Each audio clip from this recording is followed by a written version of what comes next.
Learning class में आप सभी विद्यार्थियों का स्वागत है। बच्चों, आज हम सामान्य विज्ञान में पाठ 8 प्रदूषण में भाग दूसरा वायु प्रदूषण के बारे में जानकारी प्राप्त करेंगे।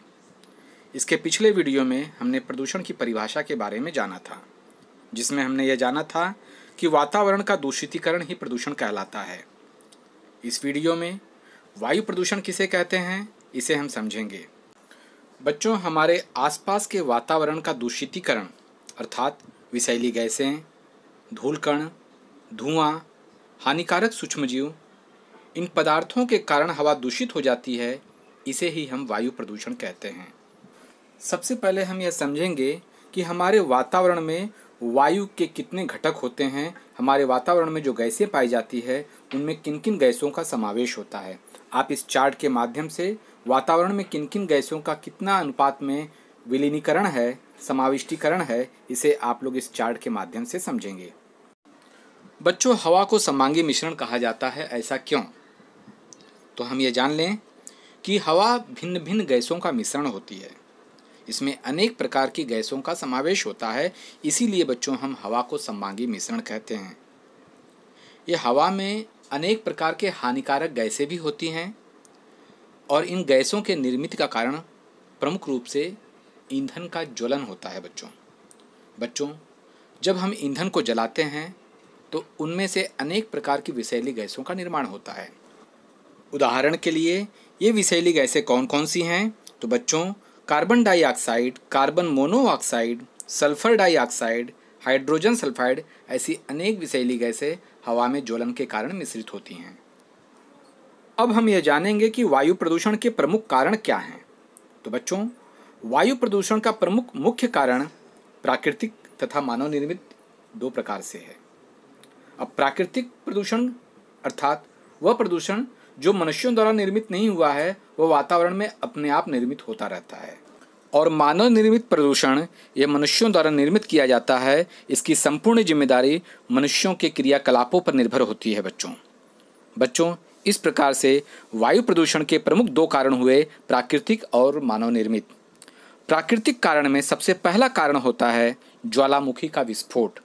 बच्चों, ऐसे स्थान जहाँ पर ज्वालामुखी का विस्फोट अंतरालों पर होते रहते हैं, इन स्थानों पर गैस रूपी या द्रव रूपी पदार्थ बाहर निकलते रहते हैं, जिसके कारण से हवा प्रदूषित होती है। हवा में यह प्रदूषण hydrogen sulphide, sulphur dioxide, carbon dioxide, ammonium chloride, hydrogen अथवा वाष्प के रूप में होती है। बच्चों, प्राकृतिक प्रदूषण का दूसरा प्रमुख कारण है भूकंप। भूकंप के कारण पृथ्वी के भूगर्भ से विषैली गैसें और पानी की वाष्प बड़ी मात्रा में हवा में मिश्रित होती रहती है। तीसरा कारण है रेगिस्तान और धूल मिश्रित आंधी। बच्चों, जमीन की धूल, सूखी पत्तियां, मिट्टी, परागकण, जो फूलों से जो पराग निकलते हैं उसके जो कण हैं परागकण, और सूक्ष्मजीव हवा में मिश्रित होने के कारण ही बच्चों यह प्रदूषण होता है। और चौथा कारण है दानावल। बच्चों, दानावल के कारण carbon dioxide, sulphur dioxide, hydrogen sulphide और धुआं वातावरण में मिल जाते हैं, जिसके कारण वातावरण प्रदूषित हो जाता है।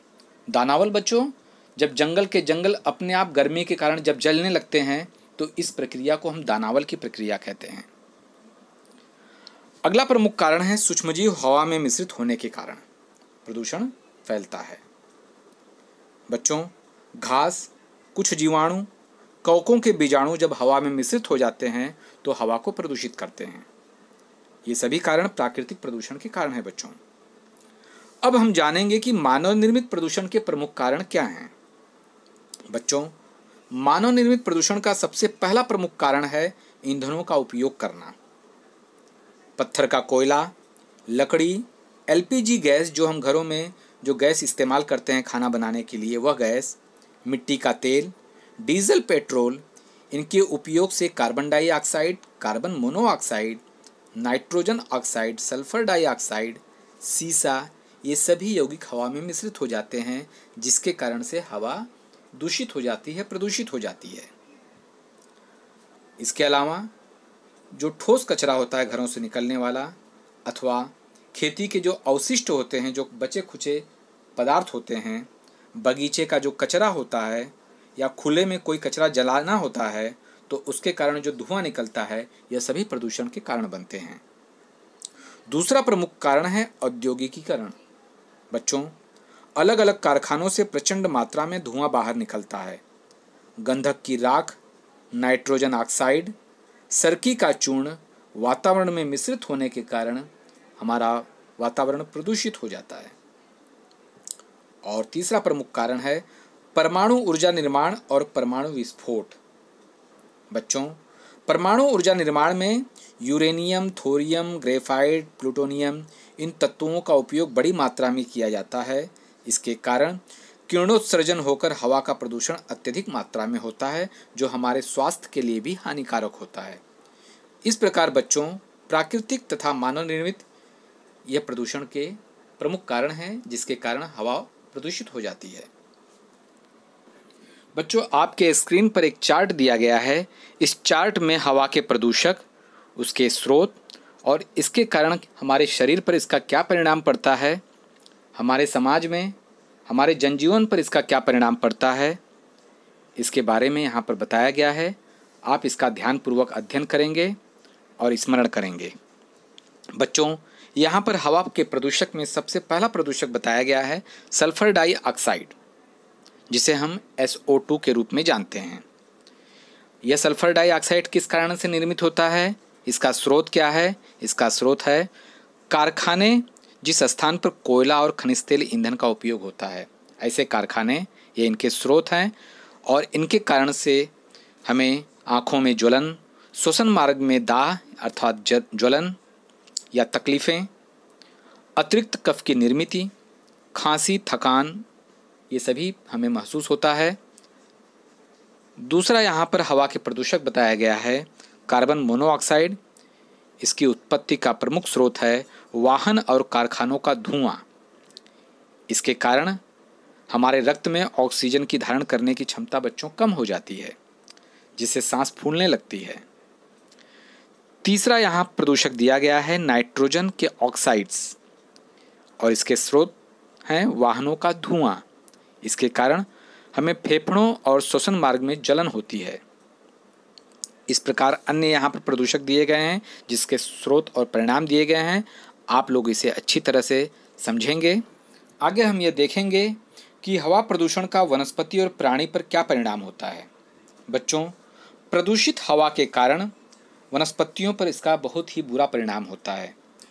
जैसे कि किसी भी वनस्पति की जो पत्तियां होती हैं उसमें पर्णरंध्र होते हैं, यह पर्णरंध्र बंद हो जाते हैं।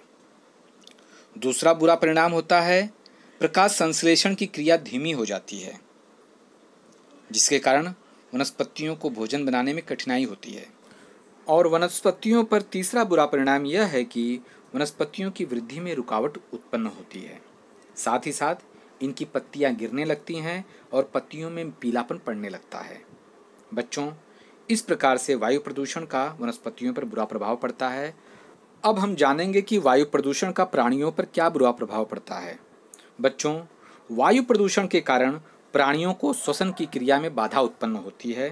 साथ ही साथ इनके आँखों में जलन उत्पन्न हो जाता है और इनके फेफड़ों की तकलीफ़ें बढ़ जाती हैं। इसके कारण से खांसी, दमा जैसी बीमारी उत्पन्न होने लगती है। आज के लिए बच्चों इतना ही। धन्यवाद।